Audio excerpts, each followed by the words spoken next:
Aux États-Unis, l'enquête sur l'attaque du Capitole se poursuit avec l'arrestation de l'un des principaux leaders de l'extrême droite américaine. Steve Rhodes, le chef des House Keepers, et 10 autres membres de cette milice ont été interpellés et inculpés. Bonjour Alexis Guilleux. Bonjour. Vous êtes notre correspondant aux États-Unis. Alexis, les chefs d'accusation sont particulièrement graves. Oui, selon la justice américaine, les House Keepers ont tenté d'empêcher le transfert pacifique du pouvoir après la présidentielle de 2020. Un complot supervisé par leur leader et fondateur, Stewart Rhodes. Le 6 janvier, cet ancien militaire, également diplômé de Yale, est vraisemblablement resté devant le Capitole. Il communiquait par téléphone et par message avec des membres de sa milice.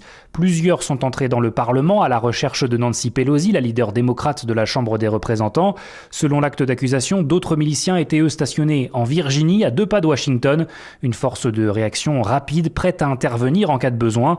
Les enquêteurs ont obtenu ces nouveaux éléments grâce à la coopération de plusieurs membres du groupe paramilitaire qui ont confié qu'après la présidentielle, Stewart Rhodes a envoyé des messages précisant que le pays ne s'en sortirait pas sans un combat et une guerre civile. Les House Keepers s'étaient illustrés en 2015. Ils étaient venus armés à Ferguson pour protéger des commerces lors de manifestations Black Lives Matter.